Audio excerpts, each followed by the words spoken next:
Just when political watchers thought that Adams Oshiomole was gaining stability in his leadership of the APC by the announcement of Waziri Bulama as the acting national secretary of the party, Lawal Shuaibu's outburst against the announcement of Bulama as acting national secretary of the APC based on its illegality and unconstitutionality has shown that the crisis rocking the APC is still much alive and dangerous. Also, the NWC announcement of the timetable for the Ondo and Edo forthcoming elections is also declared void by Shuaibu, who is the deputy national chairman of APC North. The voiding of the elections timetable of Ondo and Edo APC, according to Shuaibu, is based on its unconstitutionality, as the party's neck and not the NWC has the power to release such timetable. For the appointment of Bulama as acting national secretary of the party, Shuaibu insists that the NEG, the NWC, and the chairman of the APC do not have the power to appoint any national officer of the party, but that it is very glaring in the party's constitution that all national officers of the party must be elected at the party's convention. Hence, he reasoned that there is nothing stopping the party from holding a mid-term party convention to elect any officer that so needed to be elected. For Adams Oshiomole had announced and inaugurated as the party's APC acting national secretary, Waziri Bulama. For Shuaibu, who is the national deputy chairman North, is also a member of the NEC and the NWC of the party. In a statement, he maintained that the APC constitution in Article 20A made it unambiguously clear that all party posts prescribed or implied by this constitution shall be filled by democratically conducted election at the respective convention in the case of NWC or NEC, or Congress in the case of executive committee at state, local or ward levels. Oshiomole, who has been fighting all hard to deny Governor Obaseki his second-term ticket, had used the NWC to release a guideline for the Ondo and Edo governorship election, thereby passing the party's neck, who is constitutionally saddled with such responsibility. Added to this is the no constitutional provision for the appointment of any national officer, but the constitution states that such is to be elected. With this, any document signed by the supposed appointed national secretary becomes illegal, null and void. The situation Shuaibu fears could result in another Zamfara in both Ondo and Edo. Oshiomole is still having suspension hanging on his neck, with court cases relating to that still pending. Even his appeal against FCT High Court's injunction that barred him from acting as chairman is still pending at the Abuja Appeal Court. Unfortunately for Oshiomole, Shuaibu had few months ago announced that Obaseki is the party's strongest candidate in Edo State APC. So just when one thought Oshiomole was gaining traction, he's sinking deeper into more dangerous party politics chaos. So guys, honestly, I don't know, does it mean, because that is the question I always ask when it comes to law. When it comes to law, they always use a technicality, because I just believe that in most of the laws as well, they have their loopholes, they have their deficiencies, and those are the area, whether they leave all those gray area for lawyers to be able to tackle, to be able to bring, to prove their whatever to reasonable doubt before it can be passed. Because I just believe that if this is law and everybody must follow the law, I don't think there will be problem at all.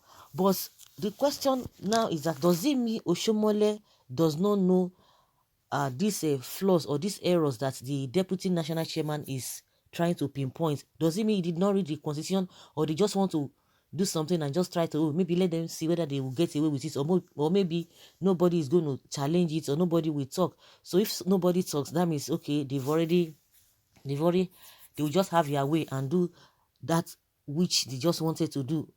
But because the reason why I'm saying this one is that, why is it that this particular thing that the deputy chairman is trying to bring out, to pinpoint, I think it's not supposed to be an hidden thing that Oshiomole wouldn't have known. He ought to have known. He ought to have known. So why all of this back and forth, back and forth, back and forth?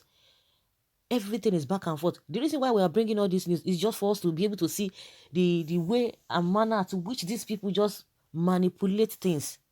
Because that is where I see it.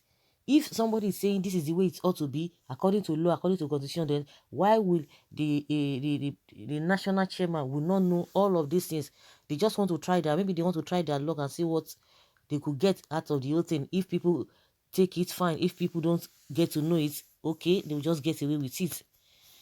A lot of things have been pending. It's just that they are just doing window dressing stuff. It's all about window dressing today. Oh, Oshiomole is winning. Oh, tomorrow Baseki is this. Oh, tomorrow this and this and that. Oh, tomorrow, just to keep themselves going. Maybe just to make themselves feel happy. Because you cannot tell me that with all of these things you wouldn't know. The other day, the former national chairman, Chief John Oyegun, came out and said, oh, why that Oshiomole does not have the right, since he's having rancor with Obaseki, that he does not have the right to plan or to organize such a thing, and more so with the committee they've set up and reconciliation meeting they set up, that he's been able to conclude that Obaseki is going to get second automatic ticket. So who is saying the truth, who is not saying the truth? At the end of the day, somebody will come and say, oh yeah, so this man is not saying the right thing. The former chairman is not saying the right thing. Who said that Obaseki is going to get the second automatic ticket? It's just, they're just going back and forth. If they can really put all this effort in good governance, I don't think we'll be having problems. But now they have diverted the masses' attention to something that is irrelevant, because at the end of the day, that will not bring food to the table of the masses. It is only bring food for to their own table. That is what they are all fighting for, not because of the masses. You could see that not because of the masses at the end of the day, because we as a people, we need to be conscious of that. We should not just be carried away with all this their back and forth drama, all these their shenanigans. We shouldn't be carried away with that, because that is exactly what they want us to do, and that is exactly what people are doing. Some people are just, yes, I belong to Oshomole's camp, I belong to this one's camp, I belong to the other person's camp. At the end of the day, the nitty-gritty of governance will be left out. Everybody will just be pursuing shadows. But who is going to benefit at the end of the day? The same politicians. At whose expense? At the detriment of the masses. So what are we talking about? Even as we try to deliberate on this, as we try to pinpoint what they are doing, we should not forget the fact that at the end of the day, overall, what is my gain? How does that affect me as a person? Because the reason why they are there is because of you and I. They are there because of you and I. So they should not just try to distract us from the main thing. They shouldn't at all, and we shouldn't even allow ourselves. They will do it. They will want to distract us, but it is with the masses that will stand our ground that no, we can't continue like this. We can't continue like this, because if you are started with the responsibility to lead, you have the power of leadership, you ought to have known. Because tomorrow now, you will see that there will be counter accusation again. Oshiomole will come out and say, oh, Shaibu does not have the right. Oh, the constitution says this, constitution says. I'm sure, and after all, they have lawyers in the party that should be able to interpret this thing for them before anybody goes out to say, oh, this is what I think is the actual thing to be done.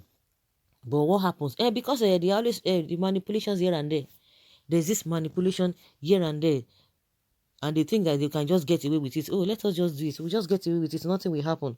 Maybe somebody might not even understand. Somebody might not even take note. Or maybe most of the time, they know the thing. The ones that will know and want to like challenge them, maybe they will just try to, okay, cool down, try to settle the person. So that is just the way it is. Someone says, stubborn fly. They follow dead body, enter grave. Is him Is him old is a pillar that cannot be toyed with in APC.